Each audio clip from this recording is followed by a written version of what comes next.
जय महाकाल।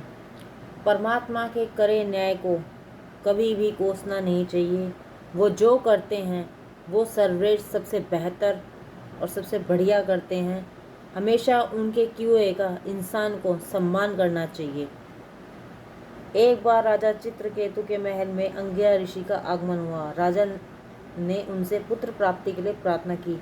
अंगिरा ऋषि ने राजा से कहा, पुत्र होने के बाद भी माता पिता को शांति कहाँ प्राप्त होती है। तुम्हारी कोई पुत्र नहीं है, यही तुम्हारे लिए अच्छा है।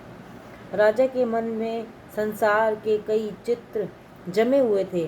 अंततः उन्होंने ऋषि से पुनः आग्रह किया। ऋषि की कृपा से राजा के पुत्र की प्राप्ति हुई। राजा की ओर भी बहुत सी रानियां थीं। ईर्ष्या के कारण किसी रानी ने उस पुत्र को जहर दे दिया, जिसमें उसकी मृत्यु हो गई। यह देखकर राजा चित्रगुप्त और रानी कृतगति विलाप करने लगे। इस शोक के समय अंगिरा ऋषि के साथ नारद जी वहां आए।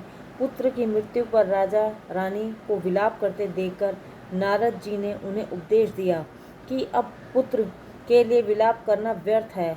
अब तुम्हें अपने लिए आंसू बहाने चाहिए, क्योंकि वह पुत्र वहां गया जहां से कोई वापस नहीं लौटता। नारद जी राजा चित्रकेतु से कहते हैं, राजन, तुम्हारा शत्रु पुत्र बनकर आया था। अच्छा हुआ कि वह मर गया। तुम्हें तो आनंद मनाना चाहिए। घर, धन, पत्नी, विविध ऐश्वर्य, शब्दादि विषय, राज्य, समृद्धि, सेवा, मित्र, जन, रिश्तेदार आदि सभी को शोक, मोह, भय और दुख को देने वाले हैं। ये सभी नाशवान हैं। जीव के हजारों जन्म होते हैं, हो रहे हैं और आगे भी होते रहेंगे। इनमें कौन किसका सगा और कौन किसका संबंधी है।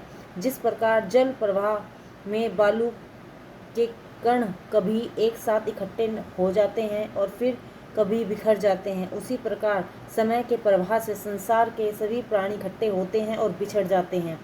चित्रगुप्त के कहने पर जब उस जीवात्मा को लाया गया, वह किसी को भी नहीं पहचानता था। उसने कहा, मेरे तो हजारों जन्म हो चुके हैं, मैं उनमें से कौन कौन से जन्म में माता पिता को याद रखूं।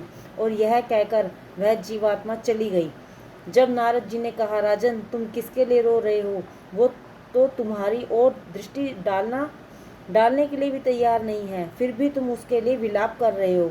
उसके पश्चात राजा चित्रकेतु ने भगवान के नाम का जाप किया। अंततः उसे भगवान के दर्शन हुए। उसके सारे पापों का नाश हो चुका था। वह महाज्ञानी और महासिद्ध हो चुका था। यह बताने का तात्पर्य सिर्फ इतना है, ईश्वर के न्याय को हमेशा इंसान को सम्मान देना चाहिए। जो वो करता है अच्छे के लिए करता है। और इंसान को बेशक कुछ समय के लिए बुरा लगता है, लेकिन वो ईश्वर का करा हुआ न्याय है जो कभी गलत हो ही नहीं सकता। इंसान के करे फैसले फिर भी गलत हो जाते हैं, पर वो परमात्मा है, परम आत्मा। जय महाकाल।